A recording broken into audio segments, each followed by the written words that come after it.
We have learned everything we can from MRAs and their general failure. That doesn't mean we cannot engage in some form of activism, but we have to change our goals and tactics. MRAs failed in that they assumed that women would see the error of their ways and support a program for political and social change benefiting men. Everything has been said before.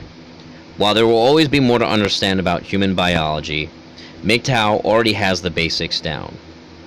One need not understand the various mating strategies of deep water Pacific great white sharks to understand that males in society and nature at large get a raw deal. It is my belief that Mgtow cannot spread any further on the internet. While Mgtow propelled anti-feminism into the mainstream through new ideas and scientific understanding, anti-feminism will forever corner the market on the internet due to its entertainment value and relatively unthreatening status. Mgtow is too scientific, too introspective, and perhaps too radical in nature to have a broad appeal to men.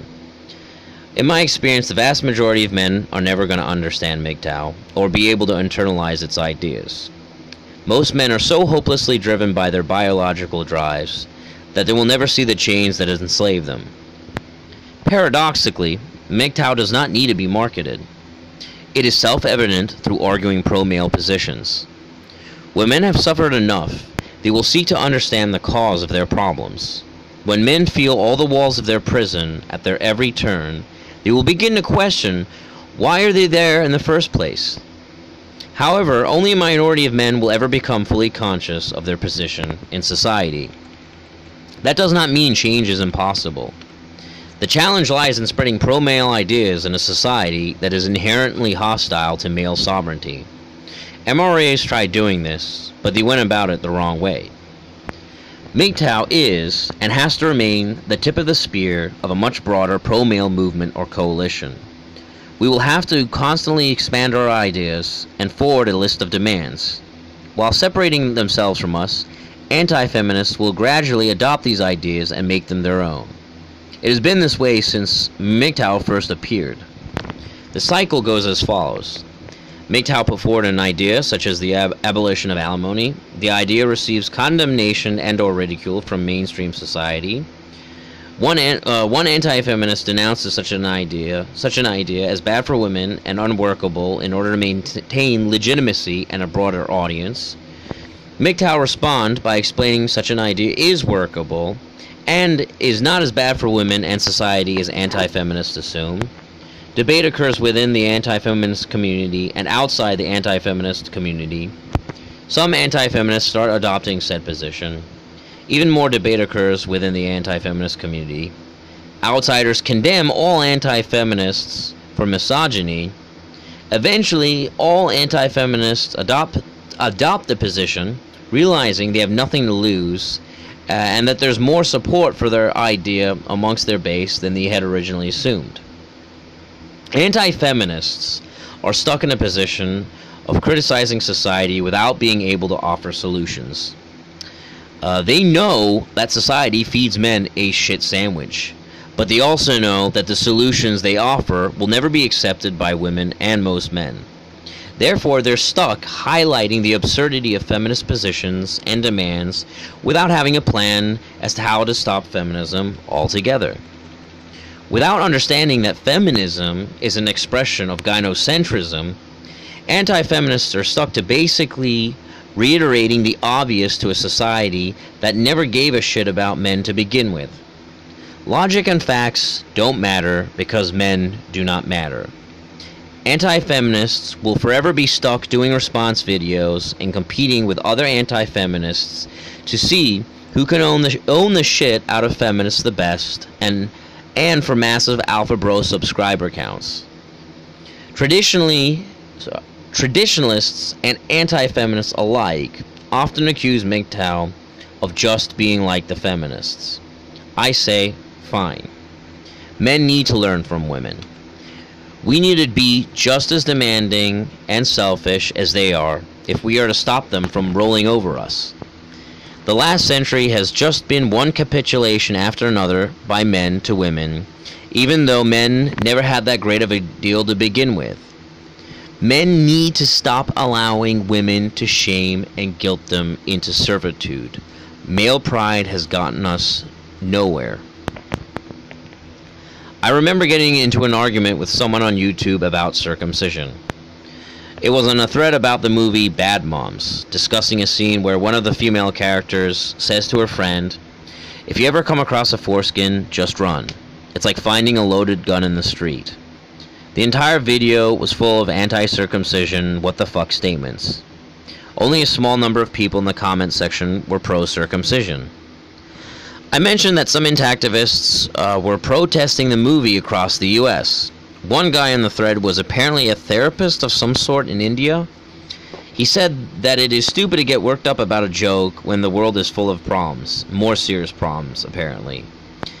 He said that he was against circumcision, but he mentioned the problems of his country and how free speech is limited there. He said that what activists were doing was tantamount to censorship. To a certain point, I genuinely sympathize with this guy's position.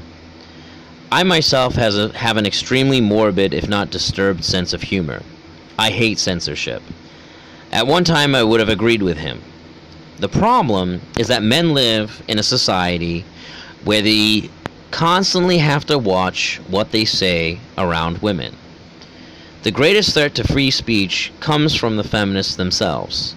A lot of traditionalists blame censorship on the left, but I think the litmus test of separating true leftism from the gynocentric hydra of feminism is the censorship question. Too many anti-feminists have debunked feminists getting shrill and nagging about nonsense. I honestly think a lot of these anti-feminists get off telling women that they are overreacting. It boosts their male pride. The problem is you can only tell women to shut up so many times before they just wear you down and people stop caring. For the most part, women do not care about male interests, and they do not wish to understand men or their situation. Give women an inch, and they will take a mile. Men need to be aggressively asserting their collective self-interest. We need to take the offensive.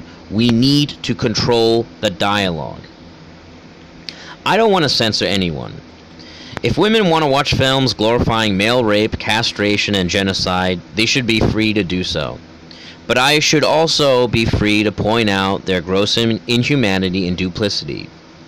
I say when society is okay with me making jokes about roasted dead Iraqi babies and women getting raped by smelly homeless men with AIDS, then I will have no problem with the jokes about male genital mutilation. Who knows, maybe someday women getting AIDS raped will be funny. Men need to be shrill. Men need to be radical. And men need to be just as demanding and aggressive as women. Men need to show women that collectively and individually we have boundaries. Men need to stop caring about women and their fucking feelings all the fucking time. No men's movement will ever be taken seriously or gain mainstream support. That doesn't mean progress cannot be made. Many revolutions throughout history happened spontaneously and were successful precisely because they took the powers that be by surprise. Many revolutions also started off with only limited public support. There are already movements men can get involved in to spread their knowledge. Activism is the most notable one. However, there are other movements such as the suicide awareness movement. I actually wore a Foreskin Pride t-shirt to one such suicide awareness event and had a lot of good conversations. Such events are full of men who are already aware of male issues and are receptive to new ideas.